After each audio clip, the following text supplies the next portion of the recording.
মণিপুর মণিপুর মণিপুর আর মণিপুর, হাটে মাঠে ঘাটে ট্রেনে বাসে মানুষের আড্ডাস্থল হয়ে এই আলোচনা সমালোচনা ও বিতর্কের ঝড় পৌঁছে গিয়েছে ভারতের মাননীয় পার্লামেন্ট ভবন পর্যন্ত।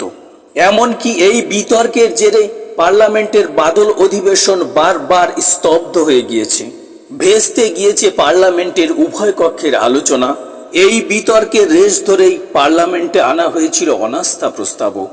কিন্তু কেন চিত্রাঙ্গদার এই দেশে দুঃশাসনেরা এভাবে তাণ্ডব চালাচ্ছে? কেন মণিপুর আজ দাউ দাউ করে জ্বলছে? জ্বলছে মানুষের সারা জীবনের পরিশ্রমে তৈরি করা বাড়ি। মৃত্যু হচ্ছে শতাধিক মানুষের, হাজার হাজার মানুষ আজ ঘর ছাড়া। মণিপুরের এই নৈরাজ্য সৃষ্টির জন্য দায়ী কি? এ বিষয়ে আলোচনা করতে গিয়ে আমি আগের পর্বে আলোচনা করেছি মণিপুরের অতীত ইতিহাস, তার ভৌগোলিক অবস্থান, জনবিন্যাস, ধর্মবিশ্বাস সহ বিভিন্ন আর্থ সামাজিক ও সাংস্কৃতিক বিষয়। এই বিষয়গুলি মণিপুরের প্রধান দুই জনগোষ্ঠী যথা মেইতি ও কুকিদের মধ্যে যে পারস্পরিক হিংসা, অবিশ্বাস ও বিদ্বেষপূর্ণ সম্পর্কে জন্ম দিয়েছিল, যা মণিপুরকে একটি বারুদের স্তূপে পরিণত করেছিল। এই পর্বে আলোচনা করব কয়েকটি সাম্প্রতিক ঘটনাবলী এই বারুদের স্তূপকে কিভাবে অগ্নিসংযোগ ঘটিয়ে মণিপুরকে একটি জ্বলন্ত আগ্নেয়গিরিতে পরিণত করল। বিষয়টি জানতে চাইলে স্কিপ না করে সমগ্র ভিডিওটিতে সঙ্গে থাকুন।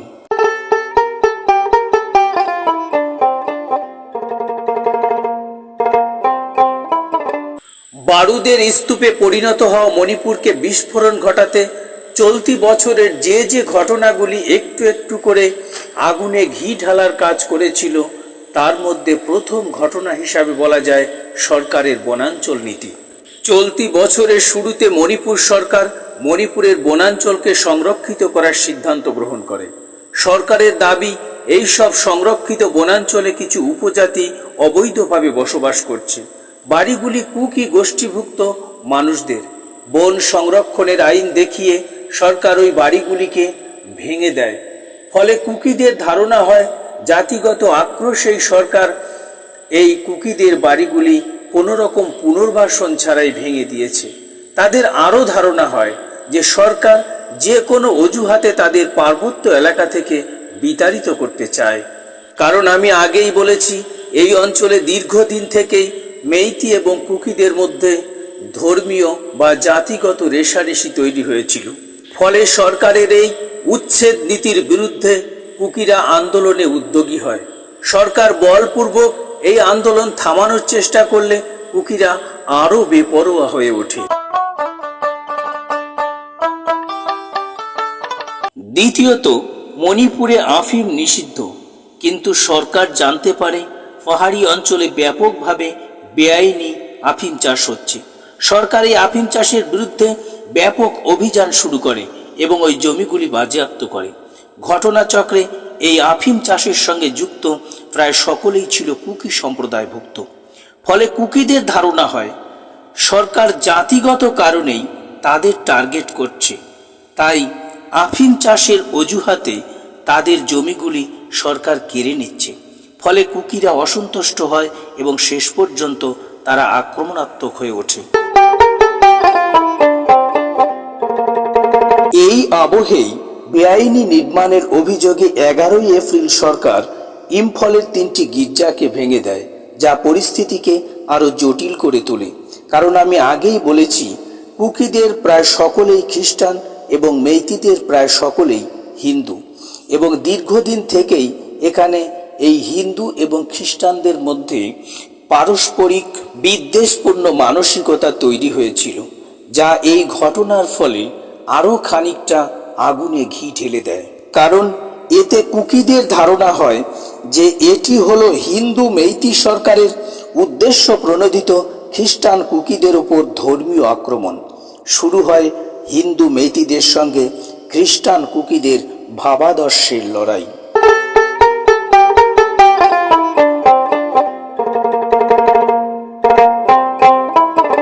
এদিকে রোহিঙ্গা সমস্যার পরবর্তী সময় থেকে বর্মী অনুপ্রবেশকারী কুকিদের আগমন মণিপুরে ব্যাপকভাবে বৃদ্ধি পায়। 1951 সালে মণিপুরে মেইতিরা ছিল 59%, কিন্তু 2011-তে তা দাঁড়িয়েছে মাত্র 44%।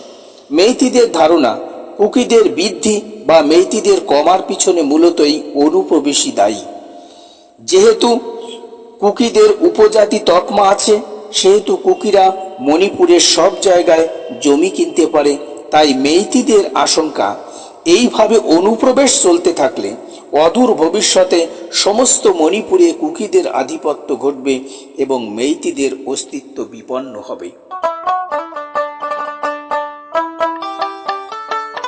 আবার মেইতিদের ধারণা হয়েছিল, যেভাবে কুকি অনুপ্রবেশ বৃদ্ধি পাচ্ছে তাতে তাদের অস্তিত্ব ও দীর্ঘদিনের আধিপত্য বজায় রাখতে গেলে কুকিদের মতো তাদেরও এসটি স্ট্যাটাস প্রয়োজন।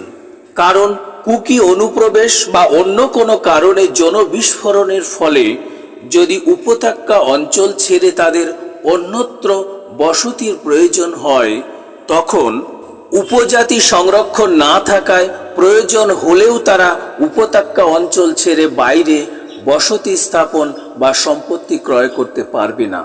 কিন্তু অনুপ্রবেশের ফলে কুকি জনসংখ্যা বৃদ্ধি পেলে তারা তাদের সংরক্ষণকে হাতিয়ার করে মণিপুরের সর্বত্র বসতি স্থাপন করতে পারবে। এই কারণে মেইতিদের ধারণা, সমগ্র মণিপুর একসময় কুকিদের নিয়ন্ত্রণে চলে যাবে। তাছাড়া মেইতিদের যুক্তি, স্বাধীনতার পূর্বে তাদেরও এরকম উপজাতি সংরক্ষণ ছিল এবং আগামী দিনে তাদের অস্তিত্ব টিকিয়ে রাখতে সেই সংরক্ষণ পুনরায় প্রয়োজন। এই কারণে মেইতি ট্রাইব ইউনিয়নের পক্ষ থেকে মেইতিদের এসটি আওতাভুক্ত করার আবেদন জানিয়ে মণিপুর হাইকোর্টে একটি পিটিশন দাখিল করা হয়। দীর্ঘ 10 বছর হাইকোর্টে এই মামলা চলতে থাকে, কিন্তু এ বিষয়ে কুকিদের তীব্র আপত্তি ছিল। তাদের ভয় ছিল, মেইতিরা এমনিতেই শিক্ষিত, ধনী, রাজনৈতিক সচেতন ও রাজনৈতিক ক্ষমতাভোগী। তাই তারা এসটি স্ট্যাটাস পেলে চাকরি, সম্পত্তি সমস্ত ক্ষেত্রে কুকিরা বঞ্চিত হবে। এ কারণে যে কোনো মূল্যে তারা মেইতিদের এসটি তকমা পাওয়ার বিরোধী ছিল। তাই হাইকোর্ট মেইতিদের এসটির বিষয়টি বিবেচনা করার সুপারিশ করলে তারা ক্ষিপ্ত হয়।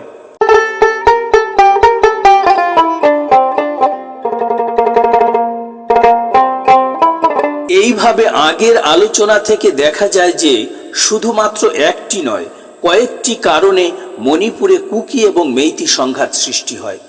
সংক্ষেপে এর মূল কথাগুলি বললে বলা যায়, মেইতিদের দাবি ছিল কুকিরা মণিপুরের সর্বত্র জমি কিনতে ও বসবাস করতে পারলেও মেইতিরা তা থেকে বঞ্চিত হচ্ছে। তাই তাদের এসটি তকমা দেওয়া হলে এই বৈষম্যের সমাপ্তি হবে।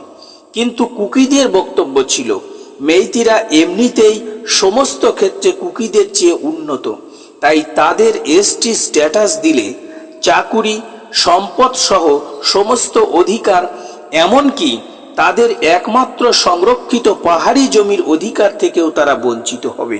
আবার মেইতিদের বক্তব্য ছিল, মণিপুরের অধিবাসী হয়েও পাহাড়ে তাদের জমি কেনার অধিকার নেই, অর্থাৎ 58% জনগোষ্ঠী হয়েও তারা কেবলমাত্র 10% জমির অধিকারী।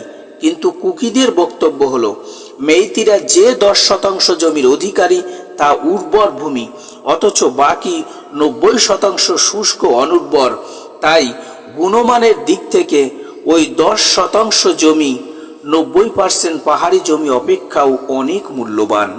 আবার মেইতিদের আশঙ্কা হলো, বর্মী অনুপ্রবেশের ফলে মেইতিদের রাজনৈতিক অস্তিত্ব বিপন্ন হবে। কিন্তু কুকিদের বক্তব্য হলো, মণিপুরের 60-এর মধ্যে 40টি বিধানসভা মেইতি আধিপত্যে জয়ী হয়, ফলে আজ পর্যন্ত সমস্ত মুখ্যমন্ত্রী হয়েছে মেইতি গোষ্ঠীভুক্ত মানুষ। তাই মেইতিদের অস্তিত্ব বিপন্ন হওয়ার তত্ত্ব সঠিক নয়। আবার মেইতিদের দাবি কুকিরা মণিপুরে বেআইনি আফিম চাষের সঙ্গে যুক্ত, কিন্তু কুকিদের বক্তব্য তাদের অনুর্বর পাহাড়ি জমিতে অন্য ফসল ভালো না হওয়ায় বাধ্য হয়ে তারা আফিম চাষ করে। এমনকি কুকিদের দাবি মেইতি সরকার আফিমের অজুহাতে তাদের জমি কেড়ে নিচ্ছে। কুকিদের আরও দাবি মেইতি সরকার ধর্মীয় ও গোষ্ঠীগত প্রভাবে প্রভাবিত হয়ে বন সংরক্ষণ ও বেআইনি নির্মাণের অজুহাতে কুকিদের বাড়িঘর যেমন ভেঙে দিয়েছে, তেমনি ইম্ফলের 3টি গির্জাও ভেঙে দিয়েছে। এই সব কারণের সম্মিলিত ফলেই মণিপুরে তৈরি হওয়া বারুদ স্তূপে অগ্নিসংযোগ ঘটে, যা হাইকোর্ট কর্তৃক মেইতিদের এসটি হিসাবে বিবেচনার আদেশ বা নারী নিগ্রহের ভিডিওর ঘটনায় পারমাণবিক বিস্ফোরণ ঘটায়।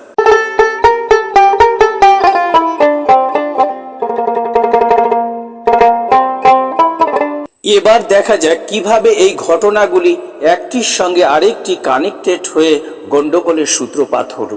মণিপুরের মুখ্যমন্ত্রী এন বীরেন সিং এর বনাঞ্চল নীতির ফলে কুকিদের বাড়িঘর ভেঙে দেওয়া ও আফিম চাষের অজুহাতে ওই সমস্ত চাষি জমিতে অভিযানের প্রতিবাদ জানিয়ে চলতি বছরের মার্চ মাসে কুকি প্রভাবিত চুরাচাঁদপুর জেলায় উপজাতিভুক্ত মানুষেরা এক বিরাট প্রতিবাদ সভা ও মিছিলের আয়োজন করে।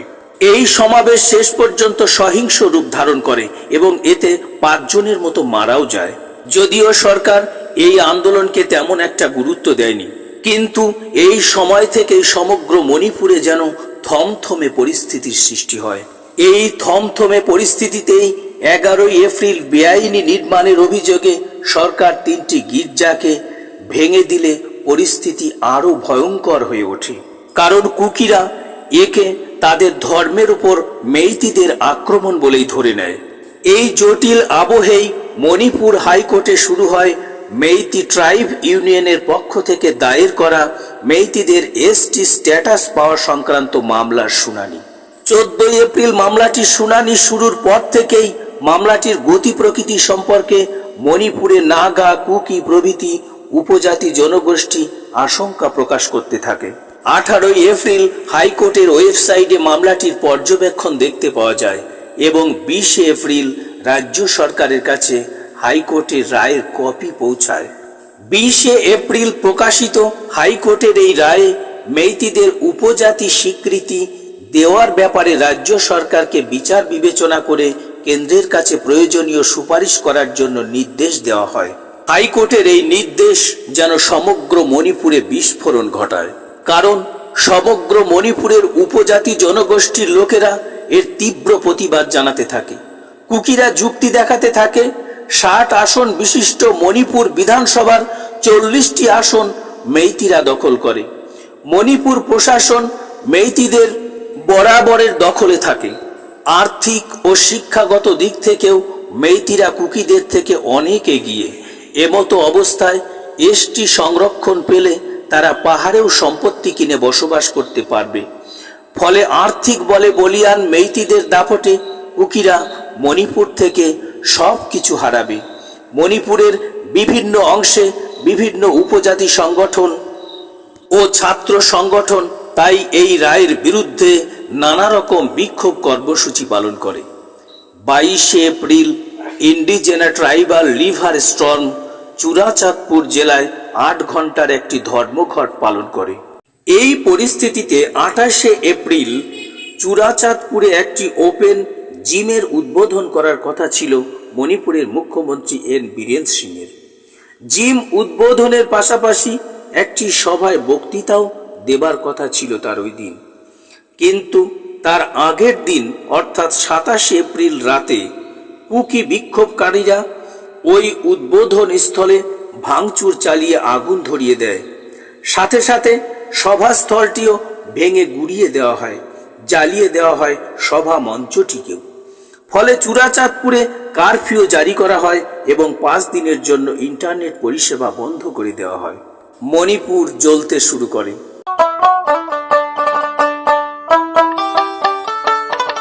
3রা মে কুকি ছাত্র সংগঠন অল টাইবার স্টুডেন্ট মণিপুর একটি বিক্ষোভ মিছিলের আয়োজন করে। ব্যাপক এই মিছিলে প্রায় 60,000-এর বেশি কুকি মানুষ অংশ নেয়। মিছিলটি চূড়াচাঁদপুরের তোরবং এলাকায় পৌঁছালে একটি রটনা রটে যে মৈতেইরা এক আদিবাসী মহিলাকে আক্রমণ করেছে। মুহূর্তের মধ্যেই মিছিলটি সহিংস হয়ে ওঠে। ক্ষিপ্ত কুকিরা মৈতিদের বাড়িঘর আগুন ধরিয়ে দেয়। ওই দিনের ওই ঘটনায় 60 জন মানুষ মারা যায় এবং 1800 বাড়িতে আগুন ধরিয়ে দেওয়া হয়। 4 মে সেনাপতি জেলায় ঘটে ইতিহাসের সেই নারকীয় ঘটনা। প্রকাশ্যে এবং সর্বসমক্ষে 2 জন নারীকে বিবস্ত্র করে হাঁটানো হয় এবং 1 জন নারীকে গ্যাং রেপ করা হয়। যদিও এই ঘটনার ভাইরাল ভিডিও প্রকাশিত হয় 19শে জুলাই, কিন্তু ততদিনে মণিপুরে শুরু হয়েছে এক ভয়ঙ্কর অরাজকতা। যেখানে মেইতিদের সংখ্যা বেশি সেখানে মেইতিরা কুকিদের বাড়ি ভস্মীভূত করে, আর যেখানে কুকিদের সংখ্যা বেশি সেখানে কুকিরা মেইতিদের বাড়ি ভস্মীভূত করে। মেইতিদের পক্ষে Meitei Leepun, Arambai Tenggol, people liberation army, coordinating committee of Manipur integrity এবং কুকিদের পক্ষে Kuki national army, Kuki revolutionary army, Zomi revolutionary army নামক এই সংগঠনগুলি মূলত সমগ্র মণিপুরকে তছনছ করে দিয়েছে। পরিস্থিতি এতটাই ভয়াবহ হয় যে 4 মে কেন্দ্রীয় সরকার মণিপুরের সংবিধানের 355 ধারা লাগু করে সেনাবাহিনী নামিয়ে শুট অ্যাট সাইট অর্ডার দিয়ে দিয়েছে। কিন্তু তা সত্ত্বেও কার্যত এই সন্ত্রাস রুখতে সরকার সফল হতে পারেনি। নিহতদের পরিবার পিছু কেন্দ্র ও রাজ্য মিলিয়ে 10 লক্ষ করে টাকা দেওয়ার কথাও ঘোষণা করা হয়েছে। বেসরকারি হিসাবে এখনো পর্যন্ত 150 বেশি মানুষ মারা গিয়েছে, 500 বেশি মানুষ আহত হয়েছে এবং 50,000 বেশি মানুষ ঘর ছাড়তে বাধ্য হয়েছে এই ভয়ঙ্কর দাঙ্গায়। মণিপুরের মুখ্যমন্ত্রী এন বীরেন সিং শান্তির আর্জি জানিয়ে দোষীদের কড়া শাস্তির কথাও বলেছেন। Around 1:30 a.m. we have arrested one man culprit who are in. এই ঘটনার জেরে সংসদের বাদল অধিবেশন কার্যত বারবার স্তব্ধ হয়ে গিয়েছে। এমনকি বিরোধী পক্ষ সরকারের ব্যর্থতা তুলে ধরে সরকারের বিরুদ্ধে অনাস্থা প্রস্তাবও এনেছে। পার্লামেন্টে প্রধানমন্ত্রী নরেন্দ্র মোদী এই ঘটনা সম্পর্কে বিবৃতিও দিয়েছেন। मणिपुर की जो घटना सामने आई है किसी भी सभ्य समाज के लिए ये शर्मसार करने वाली घटना है। बेइज्जती पूरे देश की हो रही है, किसी भी गुनहगार को बख्शा नहीं जाएगा। কিন্তু সমস্ত রাজনীতির ঊর্ধ্বে উঠে একথা বলা যায় যে এতে দায়িত্ব এড়াতে পারে না রাজ্যের ক্ষমতাসীন এন বীরেন্দ্র সিং এর সরকার, দায়িত্ব এড়াতে পারে না কেন্দ্রের নরেন্দ্র মোদী সরকারও। কারণ টিআইইর রিপোর্ট অনুযায়ী সেনাপতি জেলায় 4 মে যে বর্বরচিত নারী নিগ্রহের ঘটনাটি ঘটেছিল, যার ভাইরাল ভিডিও প্রকাশ্যে এসেছিল 19শে জুলাই, আক্রান্ত সেই মহিলার বয়ান শুনলে এখনো শরীর যেন কাটা দিয়ে ওঠে, যা প্রশাসনিক ব্যর্থতা ও আন্তরিকতার অভাবের বিষয়কেই যেন চোখে আঙুল দিয়ে দেখিয়ে দেয়। তাই ইন্ডিয়ান এক্সপ্রেসের রিপোর্ট অনুযায়ী সেনাপতি জেলায় 800 থেকে 1000 লোক একটি কুকি গ্রাম আক্রমণ করে। আক্রমণের হাত থেকে বাঁচতে মানুষ ঘর বাড়ি ছেড়ে পালাতে শুরু করে। আক্রান্ত মহিলা আরো 2 মহিলার সাথে তার বাবা ও ভাইকে নিয়ে জঙ্গলের দিকে পালিয়ে যায়। প্রথমে পুলিশ এসে তাদের বাঁচিয়ে নেয়, কিন্তু পরক্ষণেই আগ্রাসী জনতা পুলিশকে আক্রমণ করে পুলিশের কাছ থেকে তাদের ছিনিয়ে নেয়। মেয়েটির বাবা যখন এর বিরোধিতা করতে যায় তখন সেখানেই তাকে গুলি করে হত্যা করা হয়। এরপর 3 মহিলাকে বিবস্ত্র হয়ে চলতে বলা হয়।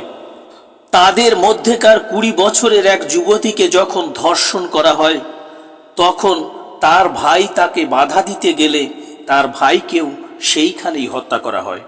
সত্যি বলতে এসব দেখে বা শুনে লজ্জায় শুধু মণিপুর নয়, সমগ্র ভারতের মাথা যেন হেঁট হয়ে যায়। আশ্চর্যের বিষয় এই যে ঘটনাটি ঘটে 4 মে, আর 18 মে কানপট্টি জেলায় 0 এফআইআর দায়ের করা হয়।